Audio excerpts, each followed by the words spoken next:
Bueno, vamos a empezar, vamos a dar un salto importante en Egipto, es decir, nos vamos a ir del sur donde hemos estado, vamos a irnos al norte. Vamos a ver, Tanis es el nombre que dieron los egipcios a la capital del Nomo 19 del Bajo Egipto. Tanis estaba aquí, el Nomo 19 del Alto Egipto, estaba situada en el brazo tanítico, que es una parte del brazo pelusíaco del Nilo. Los egipcios en la actualidad le llaman San el Hagar, pero en la antigüedad se llamó Yanet, se llamó Perwajet, luego se llamó Tanis, luego después en la Biblia y demás consta como Zoan, y en la actualidad Tel San el Hagar. Y bueno, nosotros le llamamos Tanis porque somos más bien nos gusta más lo griego. Efectivamente, bueno, aquí vemos lo de los brazos que os decía, o sea, tenemos aquí el brazo pelusíaco, está a orillas del lago Manzala, que es esto, y aquí estaría Tanis. Tanis, que está cerca de todas estas ciudades, Avaris, Cantir, Catana, todas estas ciudades que en la Biblia le llamaron el Goshen. O sea, Avaris en la actualidad le llaman Tel el Daba, Pi-Ramsés es Cantir en la actualidad. Con esto quiero decir que eran ciudades que estaban todas ellas muy cerca. No fue una ciudad, fue capital durante la dinastía 21 y 22, no fue tan importante como fue Tebas o Heliópolis, pero sí que fue muy importante, y desde luego el yacimiento, esto es el yacimiento arqueológico es el más importante del delta y además el más extenso. Esto es una foto tomada del Google Earth, está aquí con todas las fotitos porque no sé cómo quitarlas, pero como veréis es un área arqueológica tremendamente grande. Tuvimos la suerte de estar allí hace unos años y la verdad es que es interesante, muy interesante de ver. Como os decía, fue la capital durante la dinastía 21 y 22 egipcia. Yo no he sido capaz de aprenderme los reyes en orden, pero os lo pongo aquí. Fundamentalmente fueron estos, hubo más, pero fundamentalmente fueron estos. Como veréis, había unos reinados larguísimos, 56 años, 21 años, 25 años, la parte de abajo no lo veis, pero ya os lo digo yo, 37 años, e incluso hubo una dinastía paralela en Tebas, que, bueno, pues había faraones en el norte y una especie de príncipes, entre príncipes adoratrices reales en Tebas. En Tanis estaban los faraones de verdad de la dinastía 21 y 22. Vamos a ver los primeros intentos de localización de Tanis. El primero que trató de localizar esto fue el padre Sicart, un señor francés que fue el pionero desde el punto de vista geográfico y demás, y él sí que lo identificó como Tanis. Lo primero que empezaron a excavar por allí y les apareció en una expedición que hizo por allí, lo primero que encontró fue la expedición de Napoleón, encontró una esfinge, que bueno, primero era una esfinge de Amenemhat II, luego la usurpó Merenta y luego pues acabó usurpándola Sesong I. Siguieron excavando y encontraron otra. Las dos están en el Louvre porque las dos se las llevaron con la colección Salt. No sabían muy bien dónde estaban. En principio pensaron que eso era Avaris. ¿Por qué pensaban que era Avaris? Pues porque encontraron, bueno, estos son la gente que excavó por allí, vamos a ir por partes. Allí estuvieron, más que excavando, digamos que estuvieron moviendo tierra de un sitio para otro, toda esta gente. Bernardino Drobetti, Pris d'Avens, Wilkinson, Lepsius y finalmente Mariette, que ya hizo una excavación un poquito más en serio, con más medios, etc. Ya él se puso un poquito más en serio, sobre todo a partir de que aparecieron esas esfinges que les dieron idea de que allí había cosas que excavar. No obstante, nunca pensaron lo que era. ¿Por qué pensaron que era? Primero pensaron que era Avaris, luego pues pensaron que era Pi-Ramsés. ¿Por qué pensaron que era Pi-Ramsés? Aquí vemos la llamada estela del año 400, en la cual, os la pongo en dibujo, luego os la pondré de verdad, en la cual se ve a Ramsés II, de ahí que pensaran que era la capital de Ramsés II, que era Pi-Ramsés, adorando a un dios extraño, en la cual se nombraba a Set. Entonces era un poquito extraño. Mariette descubrió esta estela, pero hubo uno que fue más listo que él, un tal Emmanuel de Rouget, un francés también, que al ver esta estela se dio una prisa loca en publicarla, como que él había encontrado a Varys, y estaba encantado de haber encontrado a Varys.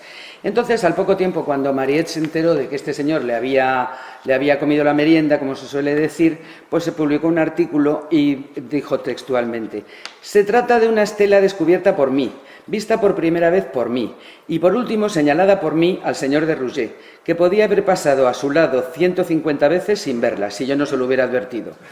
O sea que agarraron un pique importante. A partir de eso, Mariette se conoce que le cogió rabia a la estela y no se sabe si la escondió o qué, pero incluso hubo un tiempo en la que se pensó que la había destruido, que la había hecho desaparecer.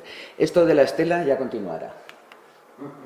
Bueno, aquí la vemos en la parte de arriba de la estela. Vemos que es una estela muy tosca, es este dios un poco extraño con esta cola por aquí. Y efectivamente, claro, es que por aquella zona no sabían dónde estaban. En principio el padre Sicart pensó que era Tanis, luego dijo que era Tinis, y Tinis no era, porque Tinis era Tenesos, esto era Tanis. Que si era Varys. ¿Por qué pensaron que era Varys? Pues pensaron que era... Bueno, aquí tenemos otro dibujo, es que yo me pongo muy pesada poniendo para que lo veáis bien. Pensaron que era Varys porque aparecieron estas dos figuras que a los habituales del Museo del Cairo sonarán mucho porque están así en un lugar muy preeminente, que son unos dioses gemelos de las marismas. Se llaman Hapuy y Yaquet y son de la dinastía 12, pero aparecieron allí. Entonces dijeron, si estos son Ixos, porque como eran raros pensaron que eran Ixos, dijeron, pues si son Ixos, esto es Varys. Al mismo tiempo aparecieron también, bueno, aquí los pongo de otro lado para que los veáis bien, y son de las marismas, como veis tienen peces y flores acuáticas y tal. Aparecieron también estas esfinges, también con melena de león y cara humana, que también dijeron, esto tiene que ser Ixo porque es también muy raro. Entonces, pues dijeron, esto es Varys. No tenían ni la más remota idea de dónde estaban. Pero cuando empezaron a aparecer bloques de piedra, muchos, el nombre que aparecía por allí siempre era el del ubicuo Ramsés II, con lo cual ya estaban hechos un lío y al final decidieron que era Pi-Ramsés donde estaba. No pasó mucho tiempo hasta que llegó el francés Pierre Montet, que junto con Petrie empezó a excavar de manera minuciosa, como él solía, haciendo trincheras, etcétera. Y entonces apareció por allí Pierre Montet. Pierre Montet era un señor francés que, bueno, pues hizo 21 campañas en Egipto y este señor, a pesar de ver por todas partes el nombre de Ramsés II, cuando andaba excavando pudo delimitar el perímetro del templo y en una de aquellas se volvió a encontrar la estela. La estela, ya una vez que la descifró toda, entonces ya se dieron cuenta de que efectivamente estaban en Tanis. Pero, ¿por qué había tantas estatuas de Ramsés II? Pues muy fácil. Pi-Ramsés desapareció, cayó en desuso como capital. Entonces trasladaron todos los monumentos de Pi-Ramsés a Tanis. Por tanto, en Tanis el nombre que está presente en todas partes es el de Ramsés II, a pesar de que Ramsés II, digamos que no tuvo allí nada que ver, él estaba en Tanis, en Pi-Ramsés. Por el mismo tiempo, además se descubrió en una colina por allí cercana que se descubrieron las ruinas de verdad de Pi-Ramsés, con lo cual ya las dudas quedaron absolutamente despejadas. Y después de ser Varys, de ser Tinis, de ser Pi-Ramsés, pues al final resultó que Tanis era simplemente Tanis. Pero bueno, pues... ¿Y quién era Pierre Montet? El nombre de Ramsés II está presente por todas partes. Los colosos son inequívocamente de Ramsés II. Es un lugar muy poético para pasear por allí, aunque está todo bastante caído, pero tiene su encanto pasear por allí. Vemos a Petrie con Pierre Montet, que es este señor con esta cara de golfillo que tiene.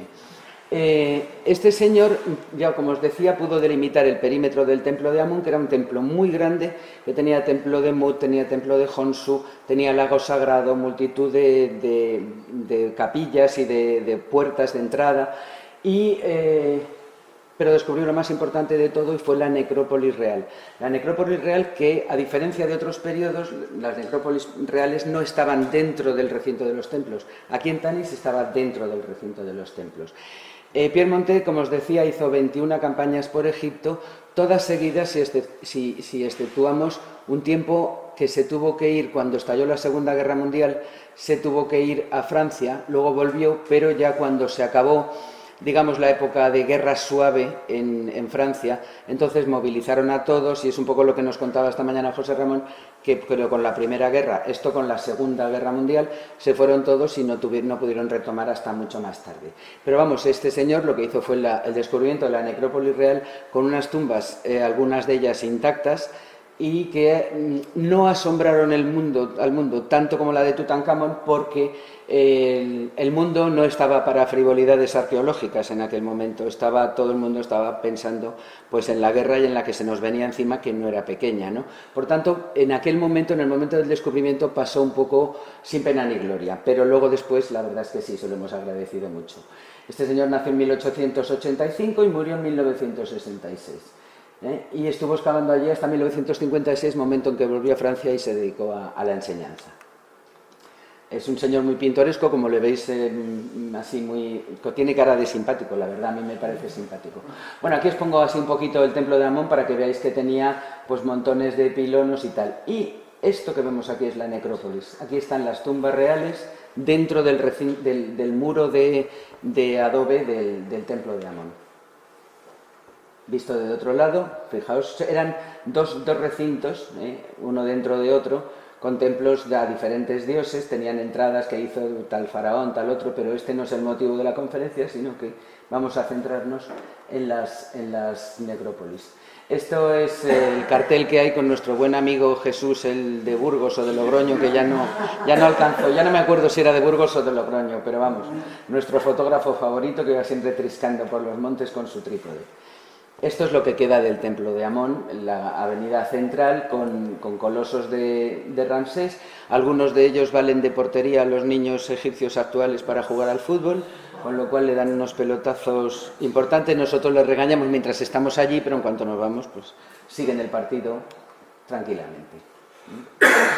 Es muy bonito de pasear por ahí, la verdad es que tiene su encanto, a pesar de no quedar casi nada, pero todos esos capiteles caídos, los nilómetros que hay, que tiene 2 nilómetros, uno rectangular y uno redondo, es muy curioso de ver, son unos capiteles de una factura impresionante. Bueno, pues todo esto se trajo desde Cantir, unos 20 kilómetros o así, y no son piezas pequeñas, o sea que se tomaron un trabajo estos egipcios, la verdad es que no tenían ningún problema. Había una tumba que estaba un poquito más separada de los demás, que era la de Sesón IV, y que le llamamos la NRT5. NRT estaba en francés, la nomenclatura era Necrópolis Real de Tanis, en francés y en español tendrían las mismas iniciales. Esta foto la hicimos estando allí, que está al aire libre, está a la intemperie, pero vemos que tiene, es nada, un simple hueco rectangular donde dentro estaba el sarcófago, pero bueno, pues dentro alrededor de este sarcófago de piedra, pues lo que hay son las típicas bolsas de patatas fritas y botellas de plástico. No sé si habrán mejorado un poquito desde que estuvimos, pero vamos, esta tumba no hay que entrar, esta tumba está al aire libre. Estas tumbas tenían una pequeña superestructura y luego pues bajaba una escalera y ya estaban las cámaras. Esta es otra foto de la estela, ya un poco más esplendorosa de lo que la hemos visto antes. Es muy tosco, para ser de Ramsés II es muy tosco, pero bueno, pues era lo de la época. Siento que en algunas fotos habrá marcas de agua, pero no sé ni cómo quitarlas y no las he encontrado. Bueno, pues sabemos que las tumbas de Tanis eran como panteones familiares, es decir, ya no eran esas tumbas largas, enormes, llenas de cámaras, con pilares, etcétera, que hemos visto en Tebas, sino que eran mucho más pequeñas, tenían una superestructura pequeñita y una escalera que bajaba y, por ejemplo, vamos a ver sobre todo, vamos a ver la NR3 y bueno, ahora lo diré los números porque no lo sé, esta es la que no vemos, que es la que está separada. Estas otras pues eran para un rey, que era lo que ponían las paredes, etcétera, pero luego después dentro se encontraban a ese rey, a su señora, a un general, a su hijo. Es decir, que las tumbas acabaron siendo auténticos panteones. Las tumbas, aquí vemos, en la tumba 1 tenemos a Osorcón II a Taquelot y a Sesón quinto, se cree. La NR3 es la más jugosa de todas las tumbas. En esa tenemos a Amenemope, o sea, de Siamun no queda nada, Susenes, Sesón y un general que estaba sirviendo bajo Susenes, que también se enterró allí. Debía ser muy amigo o ser muy, no sé, haberse distinguido mucho con el rey Susenes y también se enterró allí. Aquí vemos la NR3, que es esta. Entonces, aquí se supone que estarían Susenes y su señora, que era Mutnejemet, pero que se decía después que había habido un general llamado un nombre muy difícil que no me acuerdo, pero que finalmente no fue utilizada. Pero aquí estaba un Osorcón y aquí estaba un general y había cosas aquí en la antecámara. En fin, eran verdaderos galimatías. Las cámaras estaban separadas por esta especie de puertas como de armario, es decir, había que romper esa puerta para entrar en la tumba realmente. No sé por qué no me corre esto. Ya. Bueno, aquí vemos lo que es la pequeña superestructura que tenían las tumbas, es decir, las tumbas entraría pues, por huecos en los lados, son unas piedras grandes de caliza y tenían una escalera para bajar. Esto es como está en la actualidad, esta foto la hice cuando estuvimos allí. Aquí tenemos la entrada a la NRT1, que es... pudimos entrar de muy poquita gente porque es muy pequeña. Entonces tenemos que aquí en esta pequeña cámara se enterró Osorcón II, pero aquí en esta otra cámara que se pasaba de una a otra, como ya os he dicho, por esta especie de puertas de armario, se pasaba a Taquelot. Ahí tuvimos que hacer el títere porque lo que era bonito era ver este dintel por detrás. Este dintel por detrás tenía este relieve tan bonito que es de Osorcón, con un genio de estos funerarios, y esta es la cara de Osorcón. En la pared, como vemos, los relieves no eran exactamente su fuerte en esta época, no tiene nada que ver con lo que hemos visto pues, en Abidos, etc. Pero, ¿qué pasó? Que según fue abriendo tumbas, el descubridor fue encontrando cosas maravillosas según fue abriendo las cámaras diversas, ¿no? Sobre todo en la tumba de Sesong II, aparte de encontrar jarras y muchos elementos funerarios, lo que encontró fue encima de una especie de podio un enorme ataúd de plata maciza con cara de halcón, es decir, absolutamente dedicado al dios Horus. Dentro de este ataúd pues estaba ya la momia del rey, vamos, el otro sarcófago y la momia del rey que estaba prácticamente destruida. Incluso tenía, no sé si lo veis porque está muy abajo, cuatro pequeños ataúdes que serían para los vasos canopos. Aquí vemos, esta es una foto antigua de estas tumbas, las superestructuras y de los momentos de trabajo de excavación de la zona. Vemos aquí, sería tal y como lo encontró Piermonte, y aquí veríamos el enorme ataúd de plata subido en esta especie de pollete de piedra, el ataúd de plata.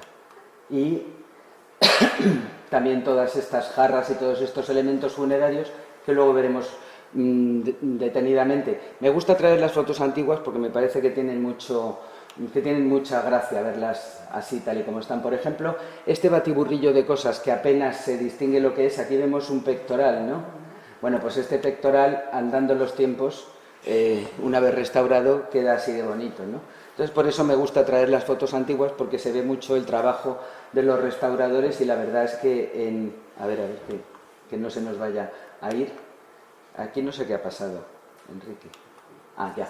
Bueno, el caso es que, como os decía, Piermonte se tuvo que ir a Francia.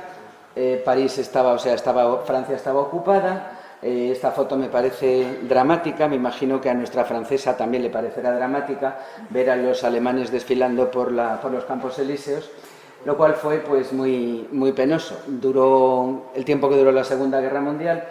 Durante ese tiempo la excavación estuvo cerrada, fueron capaces de abrir casi toda la NRT3, pero, o sea, que encontraron a Sesonquia o Susenes, pero les faltaba todavía por encontrar cosas.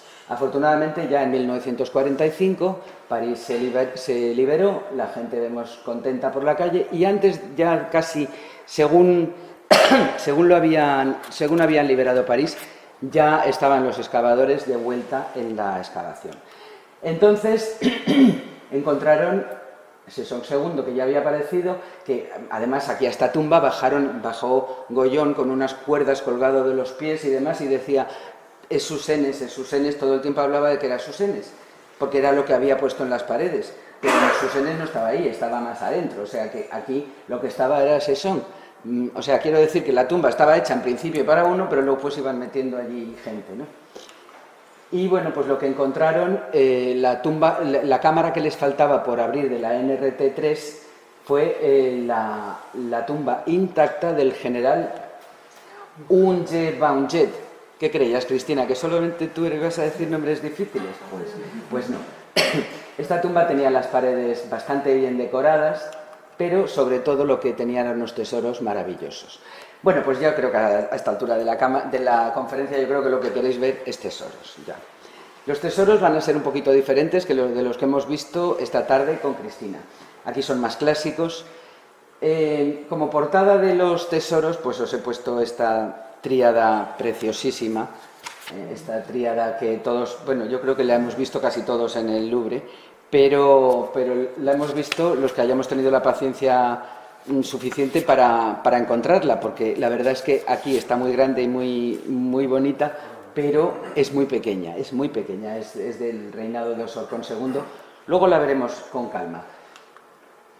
Pero vamos a ver cómo trabajaban los orfebres de Tanis. En aquella época se puso muy de moda el hacer figuras en bronce con este hilo dorado, este hilo de oro por encima.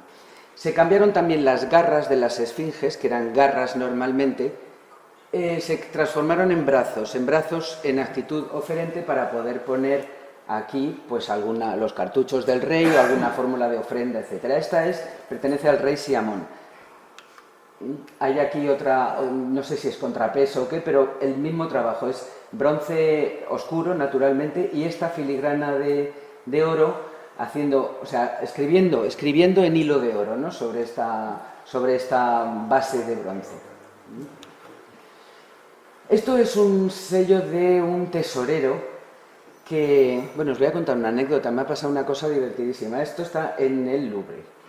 Yo quise buscar la imagen porque me pareció, tiene una inscripción muy bonita y a mí me hacía ilusión enseñarle la inscripción a Pancho. Bueno, yo busco la imagen en la página del Louvre y me dice, ver otra vista. Y entonces le doy otra vista para que me pusiera el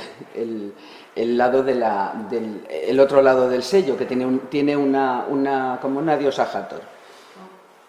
Encuentro la inscripción. Bueno, fantástico. Digo, bueno, pues ahora busco el otro lado y pongo los dos lados del anillo. Nunca más. La he abierto en días diferentes, en ordenadores diferentes. No ha habido manera de darle la vuelta al anillo. Así que, Pancho, disfruta.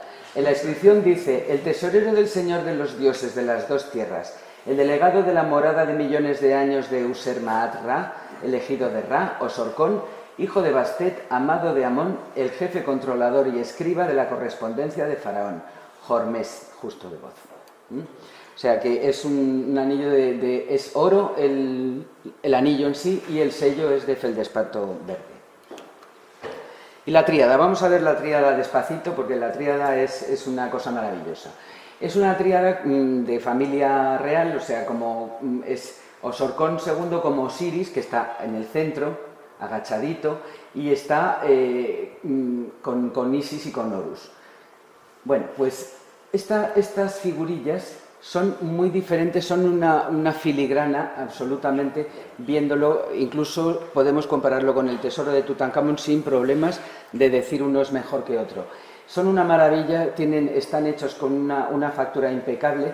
Vemos el estilo es un poquitín diferente, ya los miembros son más redondeados, tienen como más forma humana, o sea, tienen las características anatómicas son mucho más naturales. La diosa ya tiene el pecho en su sitio, no lo tiene tan alto como en épocas anteriores, que las diosas estaban tan idealizadas que tenían los pechos prácticamente en la garganta, ¿no? Aquí son unas formas muy suaves y muy naturales ya. Por supuesto, todas estas figurillas que las vemos aquí tan grandes, casi todas van a ser colgantes, ahora lo vamos a ver por detrás. Están sobre una placa, esta placa de oro, que tiene un friso de lapislázuli con estos triglifos como cenefa. Si le pudiéramos dar la vuelta a la pieza, por debajo hay una inscripción también con, pues, a mayor gloria del faraón. El pie es una columna prácticamente cuadrada de lapislázuli, también haciendo honras al faraón. La figura del faraón así acodado con esta corona a mí me recuerda bastante a una que apareció en el tesoro de Tutankamón, que la veremos después, de Amenhotep III, también así acuclillado. Fíjense por detrás las formas, la anatomía de los cuerpos es una maravilla, y aquí están las argollas. Siempre en todos los colgantes egipcios veremos que las argollas nunca se ven por delante, siempre nada más se ven por detrás. Todos ellos eran disimuladitos para que se pudiera ver. Es muy pequeña y, como les digo, es tan bella, tan precisa, que la verdad es que admite cualquier... estoy señalando las argollas. A mí me recuerda mucho a esta imagen, a pesar de que él lleva aquí la corona azul, pero la imagen es muy parecida, ¿no? Así acuclillado. Esta especie de friso, como de hojitas, de palma o de lo que sea, también son piedras preciosas. También está en cloisonné con sus celdillas y sus piedras semipreciosas o ornamentales, o como le queráis llamar. Lapislázuli, cornalina. Es tan bonita que admite cualquier agrandado de tamaño, porque la pieza, ya digo, la pieza es que es así, o sea, es muy chiquitina. Aquí vemos el pilar más de cerca, es un lapislázuli de un color muy intenso. Ya sabéis que el lapislázuli se simbolizaba la noche, porque además tiene esas vetas plateadas, porque tiene bastante componente de plata, y esas vetas plateadas pues era como si fueran las estrellas del color de la noche. Cuando la noche se pone así, como la noche sevillana, color cobalto, pues ese era el símbolo, lo que simbolizaba el lapislázuli. La vemos en el museo, se infla uno de hacerle fotos y no se cansa uno, porque la verdad es que es precioso. Bueno, tenemos otra joya de Tanis. Esto lo ponemos así aparte, ahora luego veremos los tesoros uno a uno. La reina Caromama. La reina Caromama era una adoratriz del templo de Amón en Tebas. Se dice que esta estatua apareció en el Ramesseum. Yo la verdad es que no se sabe muy bien dónde apareció. Las adoratrices, ya sabéis que eran una especie de sacerdotisas que tenían bastante poder, tenían su corte, tenían su fortuna, no es fortuna exactamente, tenían sus dominios, tenían muchísimo poder, casi eran reinas. Era una profesión, ellas debían mantenerse vírgenes, el cargo de adoratriz no podía pasar de madres a hijas, porque se suponía que eran vírgenes, se suponía, por lo tanto pasaba de las adoratrices a sobrinas o a miembros de su familia. ¿Tú crees que si le doy aquí al siguiente no me va a llevar a la página web de ahí? Bueno, vamos a ver si se va, con suerte. Bueno, la reina Caromama está hecha en bronce, con tiene oro amarillo y oro rojo. Lleva una peluca corta con su ureus aquí delante, y lleva un vestido muy estrecho con una esclavina plisada. Es una estatua, no es maciza, es hueca. Se hacía no exactamente a la cera perdida, pero lo que se hacía era un núcleo de arenisca. ¿Qué pasaba? Esa arenisca se saturaba de humedad, de la humedad ambiental, entonces se ensanchaba y se partía. Entonces en algunos sitios tiene fracturas, independientemente de que también hubiera muchos sitios, sobre todo en brazaletes y en tobilleras, que fuera de oro, y que naturalmente todas las cosas que eran de oro acababan desapareciendo de manera misteriosa. Está en postura muy real, o sea, muy real de realeza me refiero, porque tiene la pierna izquierda adelantada y tiene las manos así, en actitud de tener dos sistros. La actitud esta era de una sacerdotisa que lleva los dos sistros, porque una de sus funciones era ir a despertar a la divinidad, por eso agitaban los sistros. Entonces, cuando vemos las figuras femeninas con los puños cerrados delante de ellas, es que están agitando sistros. La peluca es una peluca corta, como he dicho, de trencitas, tirabuzoncitos pequeños, y encima lleva un modius. No sabemos encima del modius qué llevaría, o a lo mejor no llevaba nada. El vestido es ciertamente curioso porque tiene la cintura, toda la cintura y toda la parte de las caderas está abarcado por una diosa buitre Mut, y el cuerpo del vestido está hecho también en figura risi, como los ataúdes que hemos visto en la dinastía XVIII. La esclavina aparenta ser plisada, le llega hasta el codo, y la cara pues no puede ser más bonita. Los ojos están hechos de obsidiana y calcita blanca. El pectoral, ¡ay, por Dios! No sé por qué se pone eso. El pectoral es de oro, es un pectoral muy complicado, lo vamos a ver por detrás, que vemos un precioso contrapeso con 2 cabezas de halcón que lo coronan, y aquí tenemos el nombre de la reina, que es Carmama, lo que pone exactamente, y tiene todos estos colgantitos y todas estas florecitas de lis, pero fijaros qué bonito el plisado de la reina. A mí me parece que esta es una de las figuras femeninas más elegantes de toda la historia de Egipto. Si me apuráis y me hacéis escoger otra, pues os diría que la estatua que hay en Ajmin de la hija de Ramsés II, la de Meritamon, me parece, a pesar de ser tan grande, me parece también muy elegante. Pero esta es de una armonía toda ella que es fantástica. Aquí la vemos otra vez, con ese vestido tan precioso. Tiene algunas fracturas, precisamente por eso de la arenisca. Pero bueno, se cree que incluso las quisieron solucionar en la antigüedad. Las marcas de soldadura no son modernas, son antiguas. Bueno, esto es un pectoral de la reina Kama. La reina Kama, este pectoral apareció en... a ver dónde apareció, porque...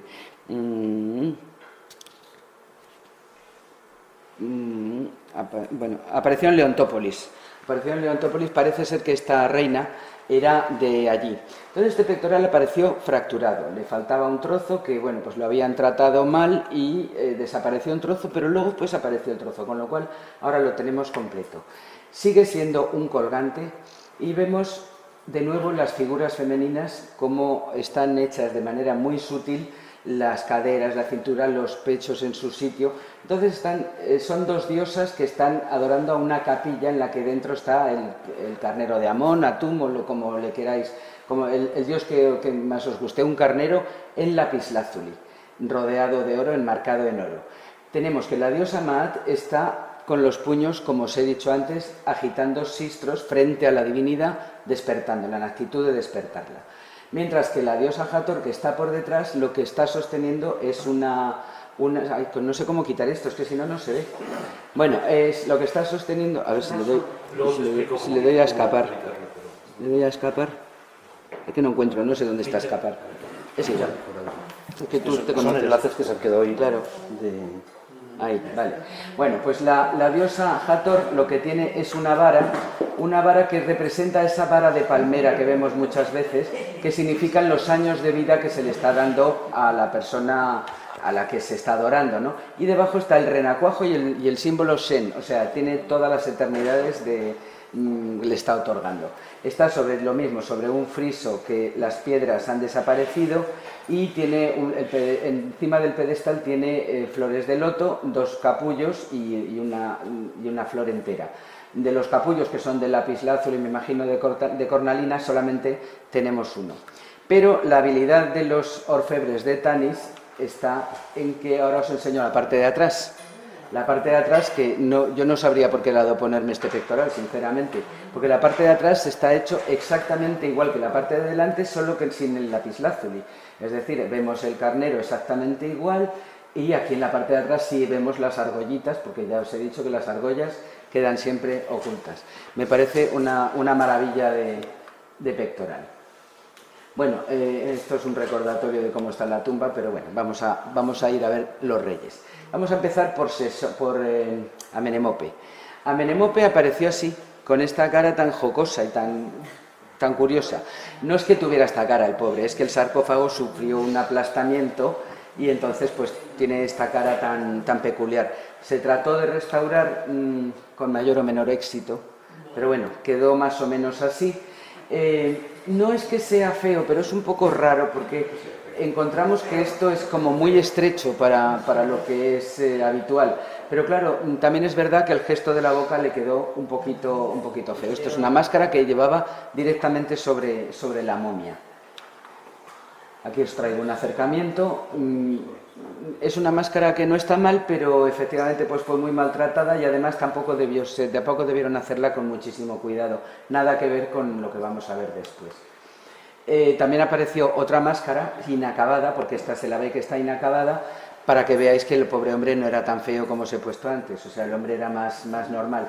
Lo que sí tenía esta máscara inacabada, que también es de oro, lo que tenías era un preciosísimo aureo que os acerco para que lo veáis, y es que verdaderamente la precisión con la que trabajaban, incluso en una máscara sin acabar, veis la serpiente que tiene sus anillos, todos sus giros de cuerpo, y luego pues la cornalina y bueno, es una maravilla cómo trabajaban estas cosas de bien.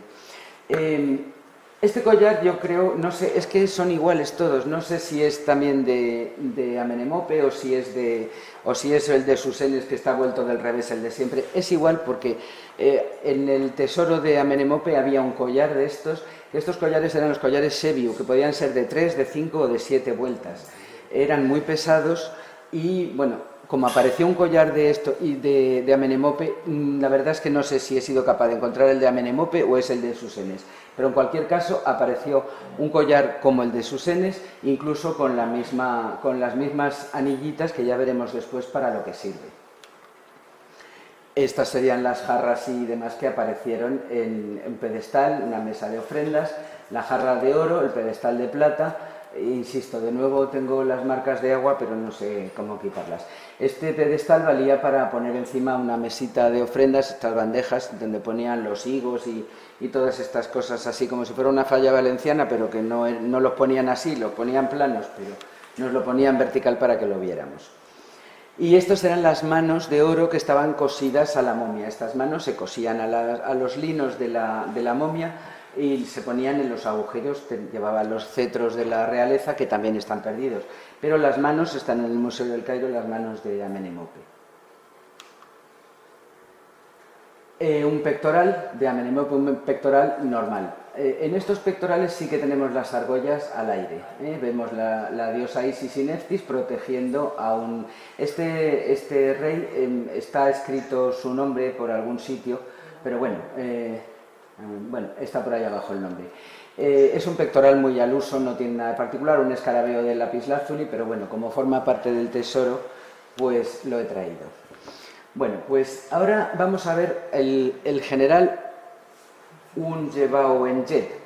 Este general debió servir a las órdenes de Susenes I. Por la expresión que se ve en su máscara, la máscara está incompleta, nada más tenemos la cara, está incompleta, pero por la expresión que le vemos de la cara debía ser una persona muy joven, una cara muy jovial, con mucho ímpetu, o sea, está reflejando efectivamente el ímpetu de la juventud, o sea, se le nota como muy vívido. Y verdaderamente no sabemos si... Yo pienso que debía tener muy buen gusto, porque las personas se enterraban con lo que más les gustaba, y verdaderamente el tesoro de este general es espectacular. Vamos a empezar viendo la colección de la vajilla que tenía. Estos vasos, estos cuencos que se llamaban páteras, no pateras. Esto eran páteras, con acento en la pa. Estos eran unos recipientes que pues valdrían pues para ofrendas o para comer o rituales o no lo sé. Se hacían siempre a partir de un botón central y siempre lo que tenían, la decoración que tenía siempre tenía que ver con agua. Aquí vemos la línea quebrada del agua y aquí flores de loto y aquí lo que estamos viendo son peces.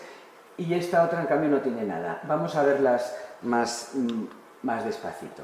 Esta que les decía, ven, tiene las flores de loto y la línea quebrada del agua. Es de plata, el botón central de oro, los remaches de oro, y todas ellas tenían una argollita para poder colgar en la pared cuando estuvieran fuera de uso, o sea, de esto que cuelgas en la cocina, ¿no? Esta otra lo que tiene también son muchachas nadando, por peces, etc. Y tiene una inscripción todo alrededor. Pues me imagino que sería algún regalo del faraón o algo así. Una vez más, los remaches son de oro y la argolla de colgar de oro. El centro del plato también es de oro. Y luego tenemos esta, que esta es muy curiosa, porque verdaderamente la parte central parece todo menos egipcia. Es decir, en lugar de tiene el botón central, pero a partir de ahí lo que sale es un mosaico de arabescos, que esto me parece árabe, no sé, o sea, tiene toda la pinta de ser árabe. Pues de nuevo es un trabajo en cloisonné, con las celdillas, con las piedras estas semipreciosas, y esta es un poco diferente, porque esta tiene esta forma con gajos, parece como los moldes para hacer flanes, con inscripción jeroglífica todo alrededor del borde de la pieza, y los remaches y la argolla para colgar que no se ve. O sea, los elementos de la vajilla de este señor, la verdad es que tiene un gusto exquisito. A mí particularmente esta copa me parece de una actualidad, esto lo pondría yo en mi casa sin dudarlo, porque es una copa preciosísima, precisamente por lo minimalista, o sea, lo que se dice ahora que menos es más. Esta copa no tiene ningún adorno, el único adorno que tenía estaba también hecha así como en gajos, como si fuera para hacer flan, pero cada gajo era alternando el oro y el electrum. Entonces, si se ve la copa desde abajo, les pido perdón por lo del Araldo de Luca, pero no lo puedo evitar, pero incluso aunque hubiera ido al museo y me hubieran abierto la vitrina y hubiera podido hacer la foto, no hubiera podido sacarla tan bien como está esta. Bueno, pues aquí vemos que tiene una inscripción, que era el regalo de Montegemet, de Susenes y su mujer, y aquí en el medio tiene un ramo de flor de lotos y en un lado tiene un mono, un babuino, y en el otro lado un perro. ¿Qué era esto? Pues ni idea, no se sabe por qué es, pero lo que sí vemos en esta vista de Araldo de Luca, sí que vemos la diferencia entre los gajos, vemos uno de oro y de electrum. Es una pieza preciosa y desde luego no tiene paralelos. No hemos visto el tesoro de las vajillas de este señor, pues es casi, en cuanto a páteras, en cuanto a platitos de estos, casi como el tesoro de Todd de bonito. Luego después este militar debía ser muy amante de los colgantes, porque estos son colgantes diminutos, pero a pesar de ser diminutos no dejan de ser preciosos. Tenemos una diosa Hathor y tenemos dos diosas leonas, Sekhmet, con disco solar en la cabeza, por supuesto llevan las argollitas detrás y siguen teniendo la misma finura que hemos visto pues, en la tríada de Osorkon que hemos visto al principio. Los anillos, este anillo de aquí es un anillo como el que les mostré antes, que tiene es el anillo de oro y el sello de lapislázuli con un ojo Ujjat, por el otro lado tendrá el nombre, pero fíjense, este anillo no puede ser más actual, es absolutamente de puro liso con esa inscripción, es exactamente igual que lo que ahora se ponen muchos chicos aficionados al tema del Señor de los Anillos, que se lo ponen con los caracteres de los elfos y no sé qué. Pues bueno, pues es absolutamente recto, es precioso, tenía un gusto muy bueno. Y vamos a ver esta cosa es una cosa diminuta, que es un colgante con una efigie del dios Ptah de Memphis en una capillita. ¿Cuál es la explicación que le damos a esto? Pues la explicación que le damos a esto es que este general, cuando no era tan importante, cuando no había conseguido el favor real, pues tendría sus amuletos. Entre sus amuletos debía tener esta efigie del dios Ptah.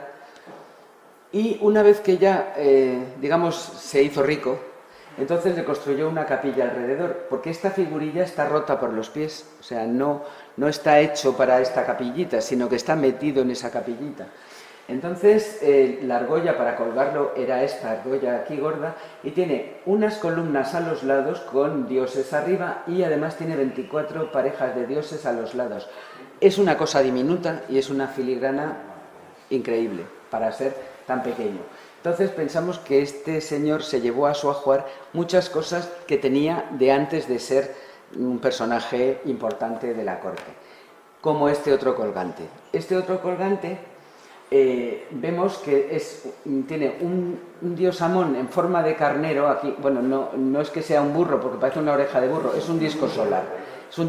Es un colgante que tiene un carnero representando al dios Amón de lapislázuli, pero es de un material, o sea, es una figurilla muy pobre para luego la capillita que le ha montado. Entonces le ha hecho una especie de zócalo donde están metiditas las patas del carnero, le ha puesto por encima una especie de unas alas de oro, un disco solar de oro, y lo ha metido todo en una capillita que tiene también esculpido en el lateral el carnero de Amón. Aquí están las argollas para colgar, pero lo bueno de esta capillita es que se metía el diosecito dentro de la capilla y bajaba una puerta corredera y cerraba esta capillita y lo llevaba como un relicario, por así decirlo, ¿no? Es una filigrana diminuta, pero la verdad es que es precioso. Y pensamos que esta figurilla la debía tener de antes y que de alguna manera él la enriqueció. Aquí se ve muy bien la puerta, ¿eh? Vemos la puerta, que se subía, sacaba su figurita del dios Amón, le rezaba o le hacía sus abluciones y lo volvía a guardar y cerraba la puerta. Un pectoral. Este pectoral tiene la particularidad de que es fallenza verde, que no es muy frecuente ver fallenza verde con un escarabeo de lapislázuli, el nombre del faraón aquí en el medio y lo demás pues lo típico. Tiene su cornisa, sus flores de loto, sus argollas para colgar. Simplemente pues uno de tantísimos pectorales, porque les estoy trayendo algunos, pero es que en Tanis las vitrinas de Tanis son tremendas. Este otro, que tiene un escarabeo al lado, este es en feldespato verde, pero tiene unas alas muy curiosas, por eso se lo he traído, porque bueno, me ha parecido muy, muy curioso. Si nos pusiéramos a ver con detenimiento todos estos pectorales, podríamos estar hablando 2 horas de simbolismos, del ojo Ujat, el símbolo Nefer, bueno, son tremendos. Pero vamos, simplemente para que vean cómo trabajaban también la piedra, además del oro. Cómo está colgado de aquí la cadena, que debía ser algo más bien rígido, y tiene estos pernos aquí para que no se saliera de la cadena. Y bueno, vamos a ver a Pierre Montet cómo salió Susenes, el famoso Susenes, el del Gran Tesoro. Aquí le vemos con su chaqueta y su corbata, porque en aquella época los excavadores excavaban con chaqueta y corbata, y algunos con sombrero. Bueno, el ataúd apareció. El ataúd era un ataúd que estaba ya reutilizado, ya lo reutilizó Pierre Montet. Estaba muy bien guardado Susenes, tenía un ataúd de piedra con la diosa Nut en la tapa del sarcófago.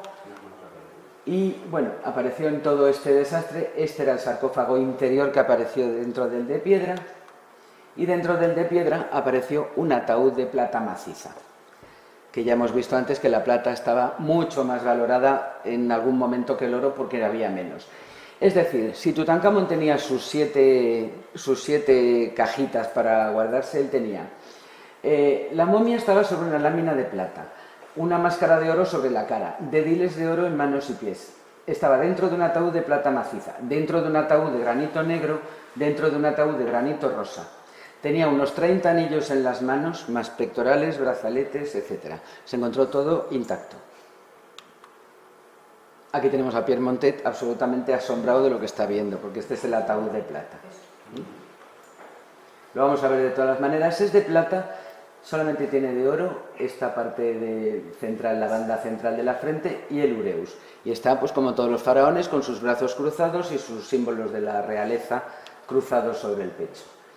Es de una factura impecable, es una cara perfecta, su barba postiza, es todo de plata. Lo único que tiene de diferente de plata son la calcita blanca y la obsidiana de los ojos, y el oro de la diadema esta y del ureus.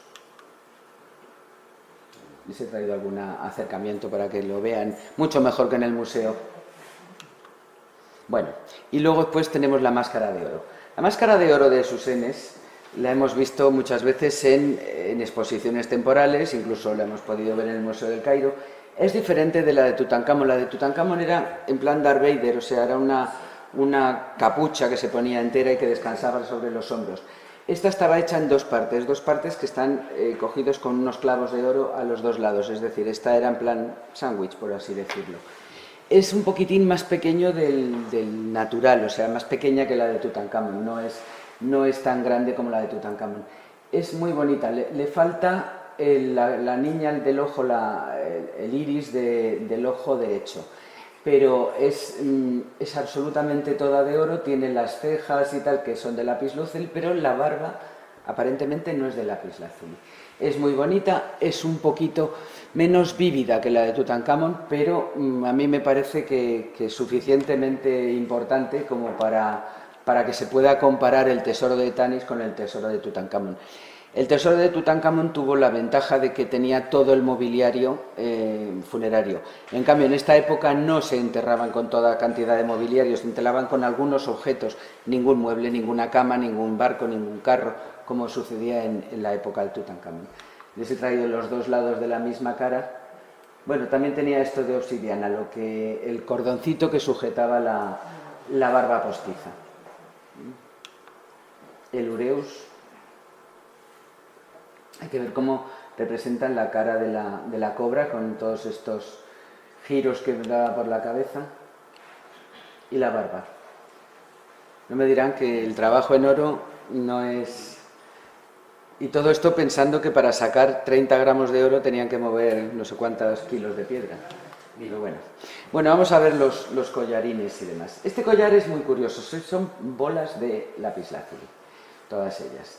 Son, no sé cuántas cuentas son, las he contado en otra ocasión, pero no sé cuántas son. Son todas iguales, menos estas dos, las dos centrales son de oro. Son dos filas y las bolas van ligeramente decreciendo según se acercan al final.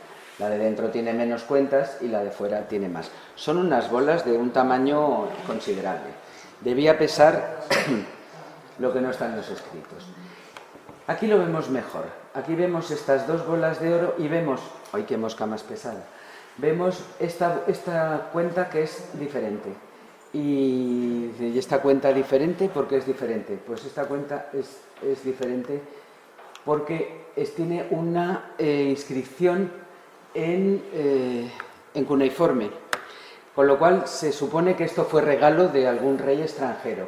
En la inscripción dice: propiedad de Ibasi Ilu, el gran visir, para el mantenimiento de la vida de su hija mayor a la que él ama. Él ha hecho hacer este objeto propiedad de los dioses de Asur, Entil y Ninlil de la ciudad de Asur. Que nadie lo robe por codicia y que no se lo apropie ni aun prestando juramento por el dios ni por el rey. O sea, que mucho ojo. Esto eran las típicas cosas que se regalaban entre dioses, que te mando al médico, yo te mando la estatua de tal dios para que se cure mi hijo, en fin, estas cosas. Y tiene esta bolita completamente diferente. Debía ser horrible ser sus enes, porque los collares que debía llevar le debían tener las cervicales del revés. Bueno, este es el otro collar serio como el que hemos visto antes, pero este en lugar de ser de bolas, este es de discos, como monedas de las de 25 pesetas de antes. Que tenía un agujero en medio, como discos con una espesura tremenda, ¿no? Este tiene 7 vueltas de discos de oro, más la placa, más todas estas cadenillas. Vamos a ver las cadenillas cómo son. Las cadenillas empiezan siendo 14, luego se dividen en 2 y acaban siendo 28, y se dividen en 3 y acaban siendo 56. El peso de este collar era aproximadamente 8 kilos. O sea, un niño de 10 meses colgado del cuello. Eso debía ser horrible. Bueno, pues aquí tenemos el nombre de sus enes, que se llamaba Yud. Bueno, se llamaba un nombre muy raro, no sé de dónde nos sacamos lo de sus enes, porque él se llamaba una cosa mucho más difícil. Pero bueno, es un collar precioso, es enorme, la verdad es que muchos de ustedes que lo habrán visto en el Museo del Cairo, es impresionante. Y aquí tenemos el otro collar, que este es lo mismo, pero este en lugar de tener 7 vueltas y ser de discos, este son bolas, casi bolas, tiene 5 vueltas y este le faltan las cadenitas. Pero debía ser este tenía 382 cuentas. Que no queda nada. Vamos a ver, porque esto los tengo que mirar los brazaletes, porque si no se los sé contar, porque unas cosas son tobilleras y otras son pulseras, son brazaletes o tobilleras alternativamente. Las tobilleras, aquí están las tobilleras, los brazaletes. Vale. Vamos a ver, este brazalete central, este es brazalete. Tiene un diseño muy original, es un brazalete que está hecho de una especie de láminas haciendo ondas de oro y lapislázuli. Entre estas ondas de láminas tiene el nombre del rey, el Pas, Va, tal, bueno, sus enes. Estas ondas eran móviles, o sea que era una pulsera de las que suenan, un poco como las que llevamos a veces las mujeres que vamos sonando, ¿no? Este otro brazalete pues tenía un ojo ujat de cornalina y bueno, pues toda la titulatura real. Aquí tenemos uno muy curioso y muy original, que es lapislázuli y oro, pero con una cenefa haciendo como una línea quebrada. Tiene una pinta también un poco extraña, muy poco egipcia, pero en cambio es muy elegante, tiene sección redonda, con lo cual es sección anular redonda, y es muy, muy curioso, muy peculiar. Este también es brazalete. Y este otro, que debía pesar sus 3 kilos fácil, porque es de oro macizo, que es de sección triangular, es decir, lo que toca con el brazo sería recto, pero hacia afuera sería el pico del triángulo, y tiene por dentro una inscripción también, pues a mayor gloria del rey. El brazalete que hemos visto antes, el de arriba, tiene una inscripción interior que ponía: que viva el Dios perfecto, soy el soberano de toda alegría, el maestro en el que se puede confiar, el hijo de Ra, Susenes, amado de Ra, que viva eternamente. Esta es la inscripción, la que tiene por dentro. Este es el brazalete que vimos antes, el que estaba arriba del todo. El de las ondas, que vemos como son láminas sueltas, y que cuando se juntaba esto debía ir tocando campanillas. Aquí lo vemos de más cerca, con el nombre del rey. La verdad es que era todo unas filigranas. Todos estos anillos se cerraban con unos tubitos que encajaban unos en otros de un lado y de otro, y luego se pasaba una barrita, era un perno, vamos, para cerrar los brazaletes. Tenemos aquí otro brazalete absolutamente redondo, que este también me lo compro y me lo llevo yo para casa, sin problemas, porque este se puede poner ahora sin dar el cante. También muy, muy curioso. Este muy original, este me lo pondría menos, sinceramente, este me parece un poco ostentoso, pero quiero que veáis que tenía, era una fila haciendo un dibujo y la siguiente toda llena de inscripciones. Y tiene 1, 2, 3, 4, 5, 6 y 7. 7 de las cuales 4 llevan inscripción por dentro y las otras 3 son de adorno. Aquí vemos muy bien cómo se cerraba con estos cilindros y se cerraba con un perno. Este otro brazalete, pues es un escarabeo alado, pero que las alas las tenemos aquí en forma de pluma risi, con todo tipo de piedrecitas incrustadas. Me imagino, faltan muchas, pero se puede ver la turquesa, el lapislázuli y la cornalina. El escarabeo es de lapislázuli, tiene entre sus patas el disco solar, y bueno, pues creo que lo veremos por el otro lado también. Espectacular, el trabajo de los orfebres, espectacular. Ahora vamos a ver cómo se llamaba el rey. Pas, Baja, en Newt. O sea, todo eso se llamaba. Y luego pues se llamaba Ajeper Ra. Setepenimen, ese se me había olvidado. Bueno, pues ahí vemos el brazalete que tenía a los dos lados. Por un lado el escarabeo lo vemos aquí, por el otro lado los nombres del rey.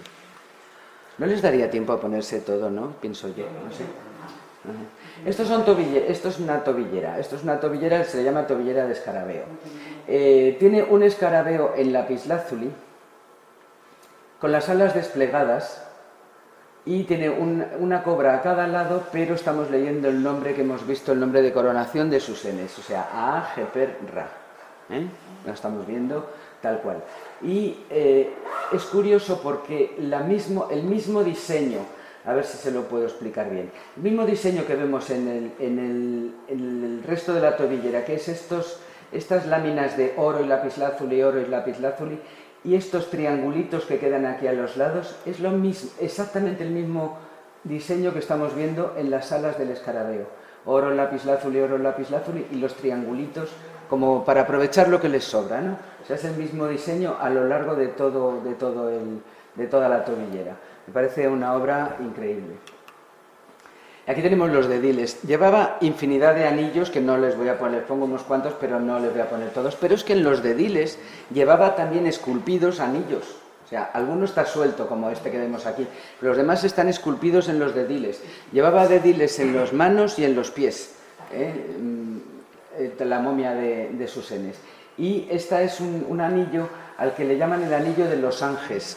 Bueno, los ángeles sí, le llaman los ángeles. Son rombos. Rombos, sí, exactamente. Entonces también están en cloisonné, tienen su celdilla con sus piedras ornamentales dentro. Son todo cosas muy pequeñas. Este es un escarabeo de corazón del lapislázuli que, bueno, lo he puesto en multitud de conferencias porque me parece precioso.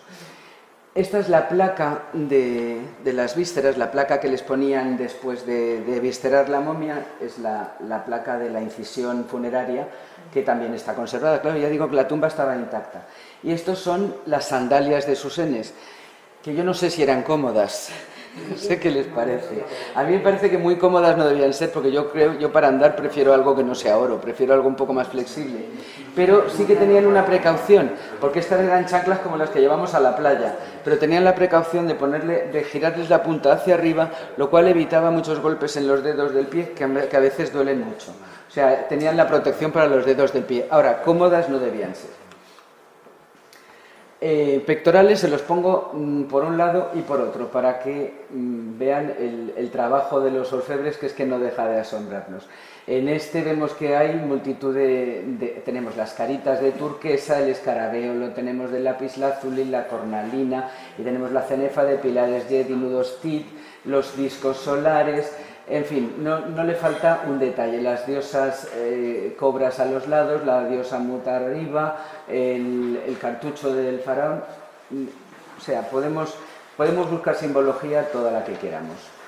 Este otro, pues lo mismo. Tenemos a las diosas con las alas desplegadas, la diosa Isis, la diosa Neftis, con las alas desplegadas protegiendo al escarabeo con los cartuchos del faraón. Y aquí debajo tenemos también unas barcas solares con un contrapeso de collar, las argollitas para colgarlo, la cornisa y un collar completito. Este está completito y aquí vemos muy bien el nombre del faraón. El nombre del faraón llamado Susenes y que los egipcios no lo conocían. Esta tiene jaspe rojo y verde, pasta de vidrio roja, blanca y azul y feldespato verde. O sea, lo de las piedras les gustaba mucho. También tenía vajilla Susenes y no la tenía nada fea, por cierto. Fíjense qué jarra más bonita. Les gustaba esto de las flaneras o algo parecido, les encantaba. Es precioso y además, claro, el oro, como hemos visto esta mañana, como nos ha explicado Enrique, el oro llamaba mucho la atención. ¿Por qué? Precisamente por lo inalterable, no se empaña, le cuesta trabajo rayarse. Y claro, en una tumba intacta, pues ha permanecido todo fantástico. Yo siempre, cuando vemos alguna cosa de esta, siempre digo lo mismo. ¿Estarían todas las tumbas de los faraones tan llenas de oro como las que hemos encontrado intactas, que no son muchas? ¿Estarían todas tan llenas de oro? Pues ha sido una pena que se lo fundieran todo. Vamos a estar contentos de tener al menos estas pocas. Más vajilla, esta en plata y un filtro. Estos eran los filtros que utilizaban para filtrar la cerveza, etc. Y bueno, vamos a ver a Sesong, su ataúd de plata con sus 4 ataúdes pequeñitos para los canopos. Lo vamos a ver con detenimiento. Estaba todo el ataúd, todo inscrito. Acercamientos. Este es curioso porque tiene los cetros, son como un espagueti, no son el cetro como estamos acostumbrados a verlo en bultos redondos, sino que las manos son casi planas y el cetro es, pues eso, como un tallarín. Bueno, pues ya obviamos el ataúd de halcón de plata y nos aparece la máscara incompleta de Sesong II, que también apareció en la NRT 3. Así es como apareció. Ya estamos. Bueno. Esta fue una primera restauración de esta máscara incompleta, porque le falta la corona, el nemes, le falta todo. Esta fue una primera restauración que la verdad es que no les quedó muy bien. Y luego después ya tenemos una segunda restauración que ya está un poquito más presentable. La verdad es que así ya ha quedado un poquito mejor. Sesong también tenía su tesoro. Por supuesto, en esta máscara, ¿qué ha desaparecido? Pues las cejas, toda la parte de pelo, que siempre era de lapislázuli, y el lapislázuli era un material muy caro y muy deseado por los amigos de lo ajeno. Entonces, también es posible, no voy a pensar mal de nadie, también es posible que con las vicisitudes del tiempo esto se cayera, pero ya es casual que siempre falte el lapislázuli. Bueno, aquí tenemos este preciosísimo pectoral de Sesong II. En este pectoral tenemos toda la simbología del mundo. Tenemos 2 dioses Horus, que son los que están ocultando las argollas famosas. Luego después tenemos el cielo, con sus estrellas, y dentro del símbolo del cielo. Tenemos el agua, el río el Nilo, Tenemos aquí los nombres del faraón, aquí Sisac o Sesonco, como le queramos llamar. Está el dios Amón dentro de un disco de lapislázuli, en una barca sagrada con loto y papiro a cada lado, con las diosas Maat y Hathor, cada una a su lado, protegiendo este disco solar, con un ojo Ujjah, con el signo Nefer, con el gestito este de... O sea, no tenemos un desperdicio en el pectoral. La cenefa de abajo ha perdido algunos de los colgantes, eran flor de loto, capullo, flor de loto y capullo. No sabemos cuántos tenía, pero las hojitas de las flores de loto estaban hechas de oro, cornalina y lapislázuli. Es un pectoral absolutamente impactante. Y este otro también tiene mucho que explicar. Les estoy mostrando el frente y el reverso, o sea, el anverso y el reverso. Bueno, esto podría parecer un pectoral normal de escarabeo. Bien, tiene un escarabeo de lapislázuli con su disco solar y resulta que del disco solar surgen dos cobras. Surgen por la cola del disco solar. Cada una llevan la corona blanca y el animal pasa por dentro de un símbolo Shen de eternidad. O sea, es una cosa que yo no lo había visto nunca. Esta composición de que salgan las cobras, se quedan enhiestas, se quedan tiesas mirando a los dos lados del pectoral, pero pasan su cuerpo por el anillo del símbolo Shen. Y tienen una cenefa, flores de loto que caen son turquesas y lapislázuli cayendo. Pero también lo curioso es cuando vemos el reverso de la pieza, que estamos viendo casi la anatomía tanto de las cobras, sobre todo como del escarabeo. Casi todos los escarabeos, en el reverso del escarabeo siempre hay una inscripción a mayor gloria del faraón. Aquí simplemente están poniendo lo que es un escarabajo puesto boca abajo, o sea, esas estrías que tiene. Me parece una pieza espectacular. Pues esto era de Sesong II, está en el Museo del Cairo. ¿Y esta pulsera? ¿Qué quieren que les diga de esta pulsera? ¿Quién la quiere? Bueno, es una pulsera que es un escarabeo de lapislázuli que está sobre un zócalo con una especie de trenza alrededor. Por la parte de abajo de esta placa tenía una inscripción. Es absolutamente liso, pero cuando coge el escarabeo, la pulsera tiene como una columna papiriforme.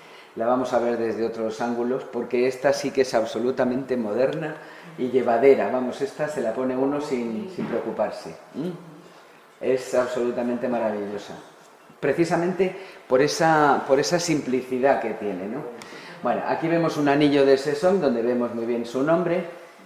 Vemos aquí su nombre. Un anillo de estos de sello, de oro macizo, no tiene mayor misterio. Y aquí vemos una cosa también muy curiosa. Esto apareció en la tumba de Sesong II, apareció una montura para faldellín. Esta es una montura de oro para faldellín que constaba de esto. Esto era exactamente lo que sujetaba el faldellín, esta parte de delante que llevaban, lo llevaban como cosido a una parte, a esta cosa metálica de oro. Esto es una montura para faldellín, para estos faldellines maravillosos que hemos visto en la tumba de Amonjer-Hopeshef, del hijo de Ramsés II y demás, del hijo de Ramsés III y demás, que hemos visto con estos faldellines tan historiados. Pues estas eran las monturas para el faldellín. Creo que es el único caso que tenemos de este elemento. Y este de nuevo tenía sandalias, estas más llevaderas para la playa, estas un poquito más como de fiesta, y los dediles, también que tenía sus dediles en manos y pies. Y luego después este brazalete, ¿qué les voy a decir de este brazalete? ¿Qué quieren que les diga? Este brazalete, yo siempre pensaba que era un brazalete hasta que me he enterado que eran dos. Y ahora lo veo claramente, son dos, uno tiene el ojo derecho y otro tiene el ojo izquierdo. Era una pareja, eran unos brazaletes bastante anchos, con un ojo Ujjah sobre un símbolo Neb, y son una auténtica preciosidad. Vemos cómo son dos perfectamente porque vemos que tienen el ojo derecho y el izquierdo. Yo siempre pensaba que era uno, siempre los desperfectos y tal, decía yo, ¿cómo es posible? ¿Será falso o no será falso? No, es que son dos, simplemente. No puede ser más bonito, el lapislázuli no puede ser más... Como vemos, no es pieza entera de lapislázuli, está hecho como en... ¿Cómo se llama esto que hacía Gaudí? ¿Cómo se llama esto? Trencadís, o no sé, bueno, como en pequeñas piececitas que han ido ajustando para que acabe de llenar todo el brazalete. Y tiene la cenefa pues con sus triglifos y sus lapislázuli. Si lo vemos más de cerca ya, ¿qué les voy a contar? ¿Qué les voy a contar? Pero vemos aquí que está hecho de pequeñas piezas de lapislázuli. Por supuesto, esto, calcita blanca y obsidiana negra para la vista del ojo. Aquí tenemos las máscaras que tenemos funerarias más famosas, ¿no? La de Yuya y Tuya, que es de la otra tumba que apareció intacta, aunque no era de la realeza, era de la corte, pero no de la realeza. Tenemos la de Sesong, tenemos la de Susenes y tenemos la de Tutankamón. Evidentemente la mejor es la de Tutankamón, no cabe la menor duda, pero todas tienen su aquel y reflexionamos y decimos lo mismo de siempre. ¿Estarían todas las tumbas tan llenas de oro como las que hemos encontrado intactas? Pues no se sabe, no se sabe.